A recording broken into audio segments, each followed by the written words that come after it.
ಹೆಣ್ಮಕ್ಳೆಲ್ಲರೂ ನಿಮ್ಮ ಹಿಂದೆ ಬಿದ್ರು ನಿಮಗೆ ಜೀವನ ಅಪೂರ್ಣ ಅನ್ಸತ್ತೆ. ಲಕ್ಷಾಂತರ ರೀತಿಲಿ ನರಳಾಟ ಬರತ್ವೆ. ನಿಮ್ಮ ಹಾರ್ಮೋನ್ಗಳಲ್ಲಿ ಏನೂ ತಪ್ಪಿಲ್ಲ, ಆದ್ರೆ ಅವು ವಿವಶವಾದ್ವು. ಗುಲಾಮರ ಬದುಕನ್ನ ಬಾಳ್ತೀರಿ ಅಲ್ವಾ? ಅವನೊಬ್ಬ ಫುಟ್ಬಾಲ್ ಆಟಗಾರ. ಎಲ್ಲಾ ನಟಿಯರ ಜೊತೆ ಅವನು ಓಡಾಡ್ತಿದ್ದ, ಆದ್ರೆ ಕೊನೆಗೆ ಅತ್ಯಂತ ಹತಾಶನಾದ. ನಮಸ್ಕಾರ ಸದ್ಗುರು. ಇದು ವಿಚಿತ್ರನೋ ಏನೋ ಗೊತ್ತಿಲ್ಲ, ನಾನು ಸಾಕಷ್ಟು ಸಮಯ ಲೈಂಗಿಕತೆಯ ಬಗ್ಗೆ ಯೋಚಿಸುತ್ತಿರುತ್ತೇನೆ. ಇದು ಸರಿಯಾ? ವಿಚಿತ್ರ ಏನಿಲ್ಲ. ಇದೇನಂದ್ರೆ ನಿಮ್ಮ ಬುದ್ಧಿಶಕ್ತಿನ ಹಾರ್ಮೋನ್ಗಳು ಹೈಜಾಕ್ ಮಾಡಿಕೊಂಡಿವೆ. ಇದು ನೀವಲ್ಲ, ಇದು ಪ್ರವೃತ್ತಿ ವಶವರ್ತನೆ ಅಲ್ವಾ? ನೀವು ಚಿಕ್ಕವರಿದ್ದಾಗ ಇವೆಲ್ಲ ಮುಖ್ಯ ಆಗಲಿಲ್ಲ. ಯಾರು ಯಾವ ಥರದ ಅಂಗಾಂಗಗಳನ್ನು ಹೊಂದಿದ್ದಾರೆ ಅನ್ನೋದು ನಿಮಗೆ ಮುಖ್ಯ ಆಗಲಿಲ್ಲ. ನಿಮ್ಮೊಳಗೆ ಹಾರ್ಮೋನ್ಗಳ ಆಟ ಶುರುವಾದಾಗ ಅದನ್ನು ಮೀರಿ ಯೋಚಿಸೋಕೆ ಆಗಲ್ಲ. ನಿಮ್ಮ ಇಡೀ ಬುದ್ಧಿಶಕ್ತಿನ ಹಾರ್ಮೋನ್ಗಳು ಪೂರ್ತಿಯಾಗಿ ಹೈಜಾಕ್ ಮಾಡಿಕೊಳ್ಳುತ್ತವೆ. ಆಮೇಲೆ ಒಂದು ವಯಸ್ಸಿನ ನಂತರ ಹಾರ್ಮೋನ್ಗಳ ಈ ಆಟ ತಗ್ಗಿದ ಮೇಲೆ ಮತ್ತೆ ಇವೆಲ್ಲ ಮುಖ್ಯ ಆಗಲ್ಲ.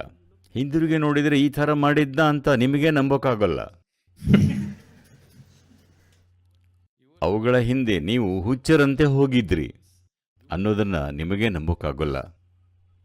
ಸದ್ಯ ನಿಮ್ಮನ್ನ ಹಾರ್ಮೋನ್ಗಳು ಹೈಜಾಕ್ ಮಾಡಿವೆ. ನಿಮ್ಮ ಹಾರ್ಮೋನ್ ನಿಮ್ಮನ್ನು ಹೈಜಾಕ್ ಮಾಡಿದರೆ ಎಲ್ಲಿಗೆ ಹೋಗಬೇಕು ಅನ್ನೋ ಆಯ್ಕೆ ನಿಮಗಿರಲ್ಲ.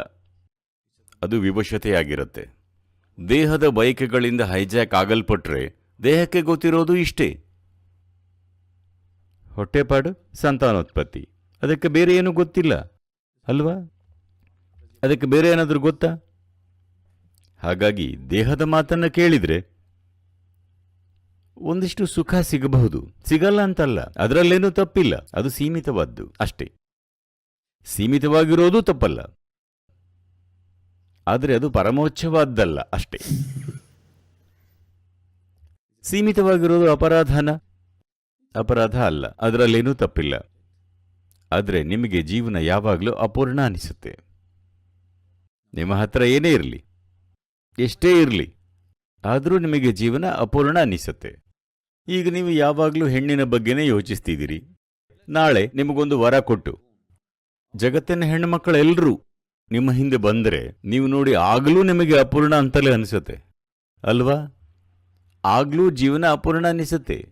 ಆದರೆ ಅದು ಖಂಡಿತ ನಿಮ್ಮನ್ನ ದೇಹವನ್ನು ಮೀರಿ ಕರೆದೊಯ್ಯಲ್ಲ. ಸ್ವಲ್ಪ ಸಮಯ, ಬಹುಶಃ ಒಂದಿಷ್ಟು ನಲಿವು, ಒಂದಿಷ್ಟು ನೋವು ಆಗಬಹುದು. ಅದರಲ್ಲೇನೂ ತಪ್ಪಿಲ್ಲ. ಅದು ಹೊಲಸು ಅಥವಾ ಇನ್ನೇನು ಅಂತೆಲ್ಲ ನಾನು ಹೇಳ್ತಾ ಇಲ್ಲ, ಅದು ಪರವಾಗಿಲ್ಲ, ಅದರಲ್ಲೇನೂ ತಪ್ಪಿಲ್ಲ. ಆದರೆ ನೀವು ದೇಹದ ಪರಿಧಿಯಲ್ಲೇ ಬಾಳ್ತೀರಿ. ನೀವು ದೇಹದ ಪರಿಧಿಯಲ್ಲೇ ಬದುಕಿದ್ರೆ ದೇಹಕ್ಕೆ ಹೊಟ್ಟೆಪಾಡು, ಸಂತಾನೋತ್ಪತ್ತಿ ಮಾತ್ರ ಗೊತ್ತು, ಅದಕ್ಕೆ ಬೇರೇನೂ ಗೊತ್ತಿಲ್ಲ. ದೇಹ ಜೀವನದ ಪ್ರತಿಕ್ಷಣ ಅಲ್ಲೆಲ್ಲೋ ಹೋಗ್ತಿದ್ದೀನಿ ಅಂತ ನೀವು ಅಂದ್ಕೋಬಹುದು, ಪರ್ವತ ಹತ್ತಿ ಇಳಿದು ಬಂದೆ ಅಂದ್ಕೋಬಹುದು. ದೇಹಕ್ಕೆ ಅವೆಲ್ಲ ಗೊತ್ತಾಗಲ್ಲ. ದೇಹ ಸೀದಾ ಗೋರಿಯ ಕಡೆ ಸಾಗ್ತಿದೆ, ಪ್ರತಿಕ್ಷಣ, ಇನ್ನೆಲ್ಲೂ ಅಲ್ಲ ಅಲ್ವಾ? ಎಲ್ಲೆಲ್ಲೋ ಹೋಗ್ತಿದ್ದೀನಿ ಅಂತ ನೀವು ಅಂದ್ಕೋತೀರಿ. ಭಾರತಕ್ಕೆ ಬಂದೆ, ವಾಪಸ್ಸು ಹೋಗ್ತೀನಿ, ಪರ್ವತ ಹತ್ತಿದೆ, ಇಳಿದೆ ಅಂದ್ಕೋತೀರಿ. ಅವೆಲ್ಲ ಏನಿಲ್ಲ. ಪ್ರತಿ ಹೆಜ್ಜೆಯಲ್ಲೂ ದೇಹ ನೇರವಾಗಿ ಗೋರಿಯ ಕಡೆ ಸಾಗ್ತಿದೆ, ಸೀದಾ ಗೋರಿಯ ಕಡೆ. ಈಗ ನೀವು ತಾರುಣ್ಯದಲ್ಲಿರೋದ್ರಿಂದ ಹಾರ್ಮೋನ್ಗಳ ಆಟದಿಂದಾಗಿ ನಿಮಗದು ಮರೆತು ಹೋಗಿದೆ. ಸಮಯ ಕಳೆದ ಹಾಗೆ ನಿಧಾನವಾಗಿ ಅದು ಗೋರಿಯ ಕಡೆ ಸಾಗುತ್ತಿದೆ ಅನ್ನೋದು ಇನ್ನೂ ಹೆಚ್ಚೆಚ್ಚು ಸ್ಪಷ್ಟವಾಗ್ತಾ ಹೋಗುತ್ತೆ. ನಿಮಗೆ ಗೊತ್ತಿರೋದು ಬರೀ ದೇಹ ಅಷ್ಟೇ ಅಂತಾದರೆ ಹೇಗಿದ್ರೂ ಅದನ್ನು ಪೂರ್ತಿಯಾಗಿ ಕಳ್ಕೋತೀರಿ. ಆಗ ಭಯದಲ್ಲೇ ಬದುಕೋ ಹಾಗಾಗುತ್ತೆ. ಸುಮಾರು ಹಿಂದೆ, 20 ವರ್ಷಗಳ ಹಿಂದೆ, ಜಾರ್ಜ್ ಬೆಸ್ಟ್ ಸಾವನ್ನಪ್ಪಿದ. ಜಾರ್ಜ್ ಬೆಸ್ಟ್ ಬಗ್ಗೆ ಕೇಳಿದ್ದೀರಾ? ಪ್ರಸಿದ್ಧ ಫುಟ್ಬಾಲರ್. ಅವನು ಸಾವನ್ನಪ್ಪಿದ. ಅವನ ಕೆಲವು ವಿಡಿಯೋಗಳನ್ನು ನೋಡ್ತಿದ್ದೆ. ಈ ವ್ಯಕ್ತಿಯ ಹೆಸರು ಬೆಸ್ಟ್ ಅಂತ. ಅದ್ಭುತ ಆಟಗಾರ, ಸಹಜ ಪ್ರತಿಭೆ, ಸರಿನಾ? ಅವನು ಇವುಗಳಲ್ಲಿ ಪೂರ್ತಿಯಾಗಿ ಮುಳುಗಿ ಹೋಗಿದ್ದ. ಹೇಗೆ ಹೇಳ್ತಾರಂದ್ರೆ, ಪ್ರತಿ ಫಿಲ್ಮ್ ಸ್ಟಾರ್ ಪ್ರತಿ ಪ್ರಸಿದ್ಧ ನಟಿಯರು ಅಥವಾ ಪ್ರಸಿದ್ಧ ಮಾಡೆಲ್ಗಳು ಇನ್ನು ಯಾರ್ಯಾರೋ ಯಾವಾಗ್ಲೂ ಒಬ್ರಲ್ಲ ಒಬ್ಬರ ಜೊತೆ ಓಡಾಡ್ತಿದ್ದ, ಕೆಲವೊಮ್ಮೆ ಒಟ್ಟಿಗೆ ಎಲ್ಲರ ಜೊತೆ ಇರ್ತಿದ್ದ.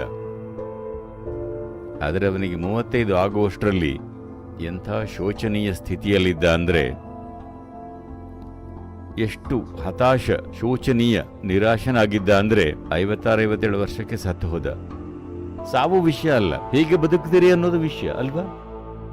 ಅವನು ಘೋರವಾಗಿ ಬದುಕಿದ. ಅವನ ಹತ್ರ ಎಲ್ಲ ಇತ್ತು, ಆದರೆ ದೇಹವನ್ನಷ್ಟೇ ಅನುಸರಿಸಿದ.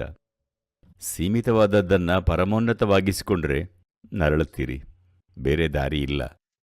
ದೇಹದ ಕ್ರಮಗಳು ತುಂಬ ಸೀಮಿತವಾದವು, ಅದನ್ನೇ ಸರ್ವಸ್ವ ಮಾಡಿಕೊಂಡ್ರೆ ನೀವು ಇನ್ನಿಲ್ಲದಂತೆ ನರಳುತ್ತೀರಿ.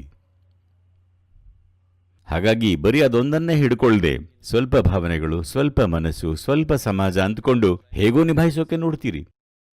ಆದರೆ ನೀವೇನೇ ಮಾಡಿ ಪ್ರಾಮಾಣಿಕರಾಗಿದ್ರೆ ನೀವು ನೋಡ್ತೀರಿ, ನಿಮಗೆ ಬದುಕು ಇನ್ನೂ ಅಪೂರ್ಣ ಅನಿಸುತ್ತೆ ಅಲ್ವಾ? ಈಗ ದೇಹದಲ್ಲಿ ತಪ್ಪೇನಿಲ್ಲ, ದೇಹದ ರೀತಿಗಳಲ್ಲಿ ತಪ್ಪೇನಿಲ್ಲ, ಅದು ಸೀಮಿತವಾದ್ದು. ನಿಮ್ಮ ಜೀವನದಲ್ಲಿ ಅದರ ಪಾತ್ರ ಇಷ್ಟೇ. ಅದನ್ನ ಜೀವನದುದ್ದಕ್ಕೂ ಎಳೆಯೋಕೆ ನೋಡಿದರೆ ಆಗ ನರಳುತ್ತೀರಿ. ಯಾಕಂದ್ರೆ ನೀವು ಸುಳ್ಳನ್ನು ಸೃಷ್ಟಿಸೋಕೆ ನೋಡ್ತಿದ್ದೀರಿ. ಜೀವನದ ಸತ್ಯ ಏನಂದ್ರೆ, ನಿಮ್ಮ ಬದುಕಲ್ಲಿ ದೇಹದ ಪಾತ್ರ ಕೇವಲ ಅಷ್ಟೇ ಇರೋದು. ಅದನ್ನು ಜೀವನದುದ್ದಕ್ಕೂ ಎಳೆದರೆ ಖಂಡಿತ ನಿಮಗೆ ನರಳಾಟವನ್ನು ತಂದುಕೋತೀರಿ. ನರಳಾಟ ಲಕ್ಷಾಂತರ ರೀತಿಯಲ್ಲಿ ಬರುತ್ತವೆ. ತಾವು ಪರ್ಫೆಕ್ಟ್ ಆಗಿದ್ದೀವಿ, ತಮಗೆ ಯಾವಾಗಲೂ ಏನೂ ಆಗಲ್ಲ ಅಂದುಕೊಳ್ಳೋರಿಗೆ ಸ್ವಲ್ಪ ಸಮಯದ ನಂತರ ಏನಾಗುತ್ತೆ ಅಂತ ನೋಡಿ. ಜೀವನಕ್ಕೆ ಅದರದ್ದೇ ವಿಧಾನಗಳಿವೆ. ನಿಮ್ಮನ್ನು ಬಗ್ಗಿಸೋಕೆ, ಮುರಿಯೋಕೆ, ಹಿಂಡೋಕೆ, ರುಬ್ಬೋಕೆ ಲಕ್ಷಾಂತರ ವಿಧಾನಗಳಿವೆ. ಸಂಪೂರ್ಣ ಅನಿರೀಕ್ಷಿತ ರೀತಿಗಳಲ್ಲಿ ಮಾಡತ್ತೆ ಅಲ್ವಾ? ಸುತ್ತಲಿನ ಜನರಿಗೆ ಆಗೋದನ್ನು ನೋಡಿದ್ದೀರಾ? ನಿಮ್ಮ ಹಾರ್ಮೋನುಗಳಲ್ಲೇನೂ ತಪ್ಪಿಲ್ಲ, ಆದರೆ ಅವು ವಿವಶವಾದ್ದು. ವಿವಶತಾಪೂರ್ಣ ಜೀವನನ ಬದುಕಿದರೆ ಗುಲಾಮನ ಬದುಕನ್ನು ಬಾಳ್ತೀರಿ ಅಲ್ವಾ? ಹೌದಲ್ವಾ? ನೀವು ಗುಲಾಮರಾಗಬೇಕಾ? ನಿಮ್ಮೊಳಗಿರೋದು ಯಾವತ್ತೂ ಗುಲಾಮನಾಗೋಕೆ ಬಯಸಲ್ಲ ಅಲ್ವಾ? ನಿಮ್ಮೊಳಗಿರೋ ಆ ಸಂಗತಿ ಗುಲಾಮನಾಗೋಕಲ್ಲ. ನೀವು ಯಾರಿಗೆ ಅಥವಾ ಯಾವುದಕ್ಕೆ ಗುಲಾಮರಾಗಿರಿ.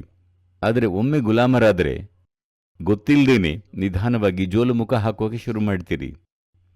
ಮಗುವಾಗಿದ್ದಾಗ ಹೀಗಿದ್ರಿ, ಯಾಕಂದರೆ ಗುಲಾಮಿತನ ಇರಲಿಲ್ಲ.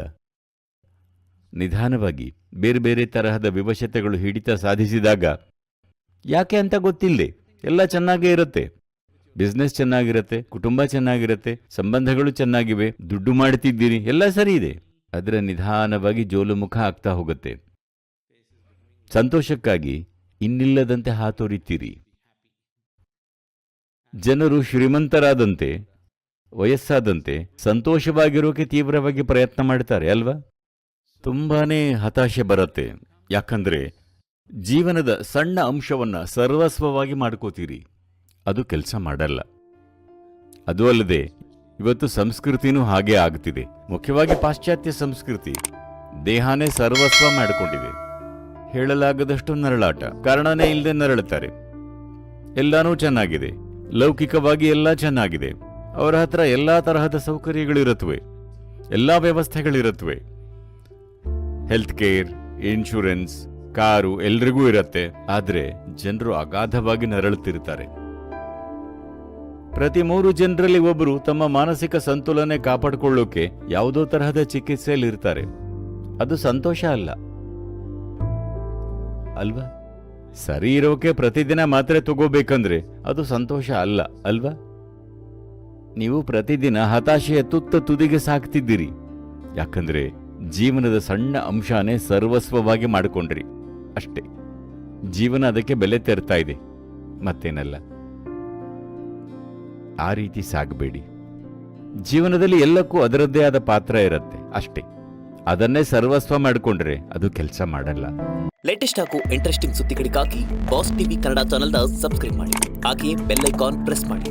ಇದರ ಜೊತೆಗೆ ಫೇಸ್ಬುಕ್, ಇನ್ಸ್ಟಾಗ್ರಾಮ್, ಎಕ್ಸ್ನಲ್ಲೂ ಮಿಸ್ ಮಾಡದೆ ಫಾಲೋ ಮಾಡಿ.